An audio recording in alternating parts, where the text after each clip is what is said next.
కొత్త జిల్లాలు రెవెన్యూ డివిజన్ల ఏర్పాటు ప్రక్రియ ఎట్టకేలకు పూర్తయింది.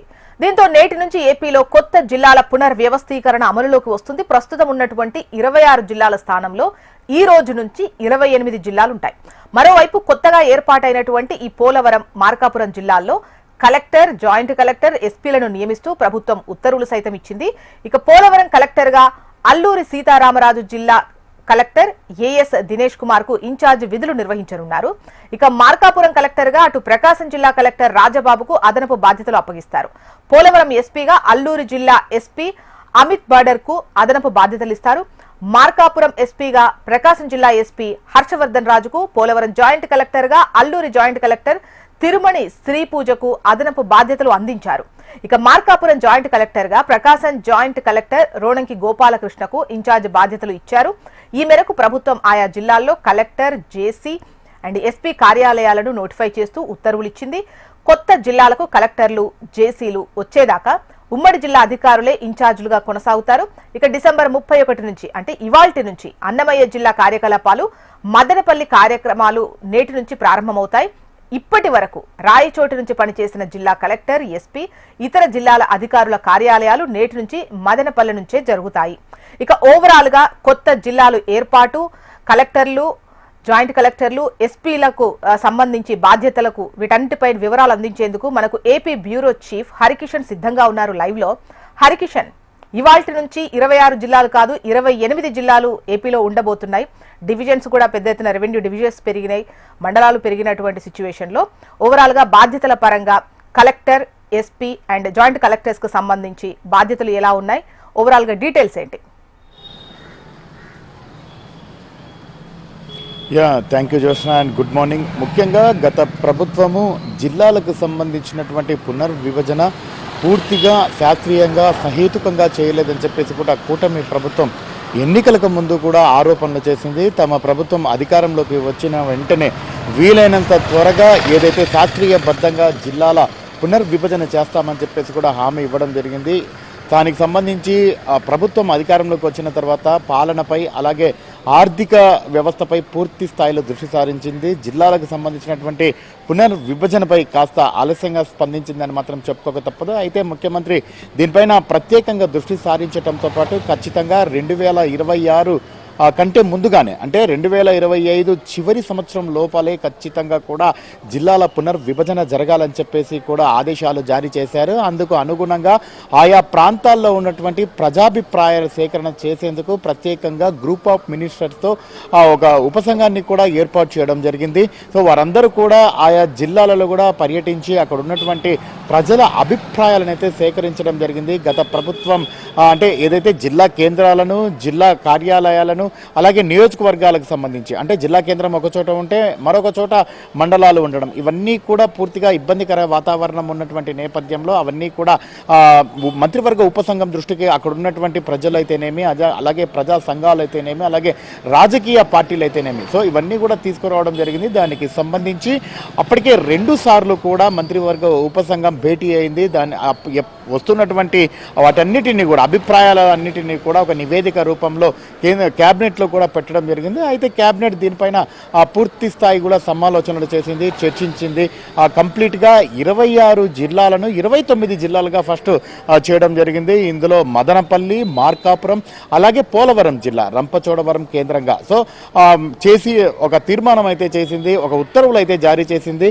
అనంతరం ఆ 3 జిల్లాలకు సంబంధించి ఏదైనా కొత్త జిల్లాలకు సంబంధించి ఏదైనా అభిప్రాయాలు ఉన్నా లేదా అభ్యంతరాలు ఉన్నా ఖచ్చితంగా తెలపాలని చెప్పేసి కూడా పబ్లిక్ డొమైన్లో పెట్టడం జరిగింది. అనంతరం దగ్గర దానికి సంబంధించి 950 అభ్యంతరాలు అయితేనేమి, సలహాలు, సూచనలు కూడా రావడం జరిగింది. వాటన్నిటిని కూడా పరిగణలోకి తీసుకున్నటువంటి గ్రూప్ ఆఫ్ మినిస్టర్స్ మళ్ళీ ప్రత్యేకంగా వాటిపై క్యాబినెట్లో కూడా చర్చించడం జరిగింది. దానికి సంబంధించి 3 జిల్లాలను 2 జిల్లాలుగా కుదిస్తూ మొత్తం 26 జిల్లాలను 28 జిల్లాలుగా చేరుస్తూ కూడా ఇటు రెవెన్యూ శాఖ ప్రిన్సిపల్ సెక్రటరీ సాయి ప్రసాద్ అయితే ఉత్తర్వులు అయితే జారీ చేయడం జరిగింది. ఏదైతే క్యాబినెట్లో నిర్ణయం తీసుకున్నారో సో మొత్తానికి అక్కడ ఉన్నటువంటి జిల్లాలకు సంబంధించినటువంటి ఎవరైతే ప్రజలు మెజారిటీ ప్రజల అభిప్రాయం మేరకే ఈ నిర్ణయం అయితే తీసుకోవడం జరిగిందని చెప్పేసి కూడా ఇటు ముఖ్యమంత్రి క్యాబినెట్లో అంటే చర్చ జరిగినప్పుడు స్పష్టం చేయడం జరిగింది. సో ఈ నేపథ్యంలోనే గత కూటమి అంటే ప్రభుత్వం అధికారంలోకి రాకముందు ఎన్నికల సమయంలో రాయచోటికి సంబంధించి ఖచ్చితంగా జిల్లా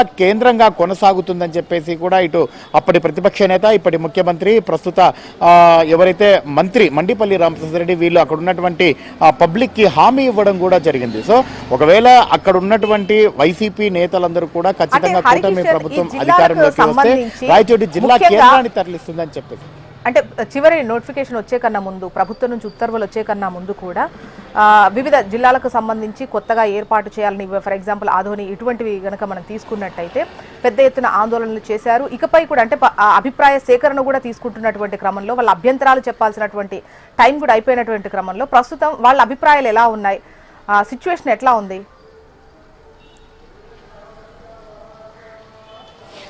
జోష్న, ఎందుకంటే అదే మనం చూస్తున్నాం రాయచోటిలో ఇంకా ఆందోళనలు అనేవి కొనసాగుతున్నాయి. ప్రజెంట్ ఏదైతే గతంలో కూటమి ప్రభుత్వం ఇచ్చినటువంటి హామీలను నెరవేర్చలేదని చెప్పేసి కూడా ఆందోళన వ్యక్తం చేస్తున్నారు. అయితే దీనికి సంబంధించి మాత్రం ఇటు ముఖ్యమంత్రి చంద్రబాబు అలాగే ఎవరైతే మంత్రి మండిపల్లి రామప్రసాద్ రెడ్డి ఉన్నారో ఆయనకు స్పష్టమైనటువంటి ఇవైతే చెప్పడం జరిగింది.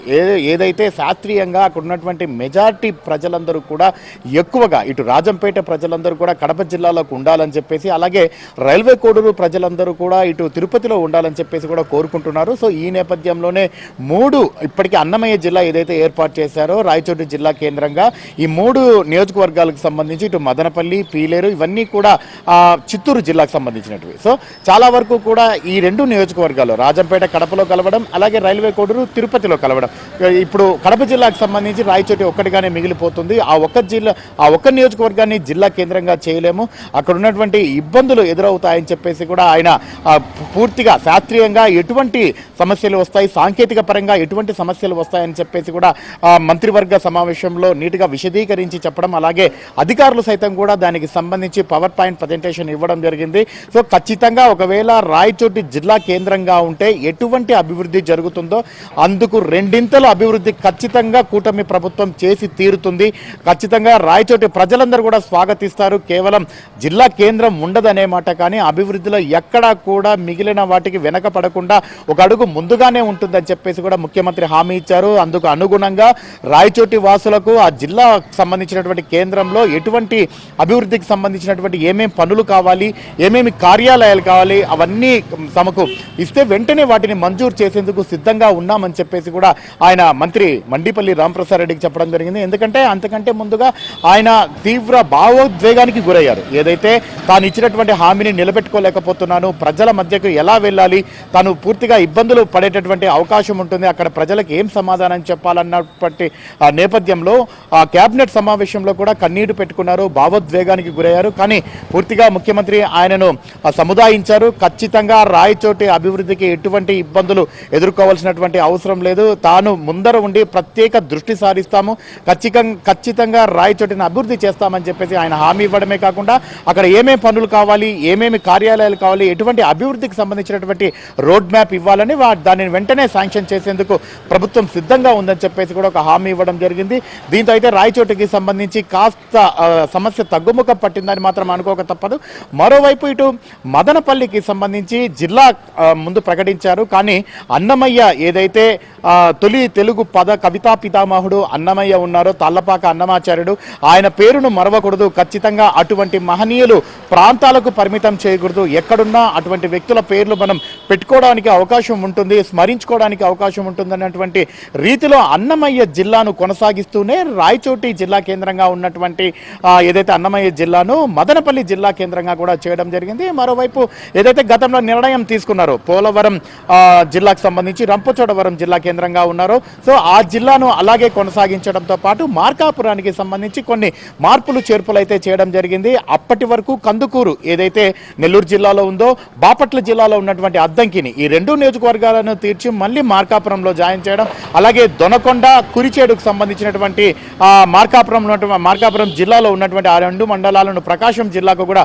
పంపడం జరిగింది. అలాగే పొదిలిని అలాగే మార్కాపురంలో కొనసాగించారు. మరోవైపు నెల్లూరు జిల్లాలో ఉన్నటువంటి కందుకూరును ఇటు ప్రకాశం జిల్లాలో కలపడంతో పాటు అలాగే తిరుపతి జిల్లాలో ఉన్నటువంటి గూడూరు మండలాన్ని తిరిగి మళ్ళీ నెల్లూరు జిల్లాలో కలపడం జరిగింది. సో గతంలో ఏదైతే శాస్త్రీయంగా జరిగిందని చెప్పేసి కూడా కూటమి ప్రభుత్వం ఆరోపించిందో, అలాగే అక్కడ ఉన్నటువంటి మెజారిటీ ప్రజల అభిప్రాయాలను వారి సేకరణను తీసుకొని సో ఎక్కడెక్కడ శాస్త్రీయంగా సాంకేతిక పరంగా ఉందో వాటన్నిటినీ కూడా కలుపుతూ వేయడం జరిగింది. ముఖ్యంగా ఇటు నెల్లూరు జిల్లాకు సంబంధించి ఏదైతే దుగ్గరాజపట్నం పోర్టు వచ్చే విధంగా, అలాగే ఇటు ప్రకాశం నెల్లూరు జిల్లాకు సంబంధించి ఇటు కృష్ణపట్నం పోర్టు, అలాగే తిరుపతి జిల్లాకు దుగ్గరాజపట్నం పోర్టు. సో పోర్టులు కూడా రాయలసీమకు ఒకటి ఉండే విధంగా కూడా పక్కాగా శాస్త్ర సాంకేతిక అంశాలను పరిగణలోకి తీసుకొని ముందుకు వెళ్ళడం జరిగింది ప్రస్తుత ప్రభుత్వం. సో ఈ నేపథ్యంలోనే నూతన జిల్లాలను ఏర్పాటు చేస్తూ గజెట్ నోటిఫికేషన్ అయితే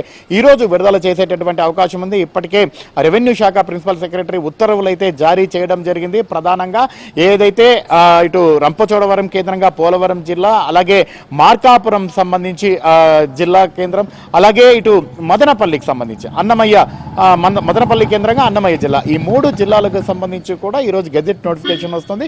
అలాగే ప్రస్తుతం ఆయా జిల్లాలకు సంబంధించినటువంటి కలెక్టర్లు ఉమ్మడి జిల్లాకు ఏదైతే ఉన్నారో ఆ ఎస్పీలు అయితేనేమి, అలాగే ఆ కలెక్టర్లు అయితేనేమి ప్రస్తుతం ఇన్ఛార్జీలుగా కూడా కొనసాగుతారని చెప్పేసి కూడా ఉత్తర్వులు అయితే జారీ చేయడం జరిగింది. ఆయా జిల్లాల ఎస్పీలు, ఆయా జిల్లాల కలెక్టర్లు, ఆయా జిల్లాల జాయింట్ కలెక్టర్లు వీళ్ళందరూ కూడా కొత్త జిల్లాలకు ఇన్ఛార్జీలుగా కొనసాగుతారు.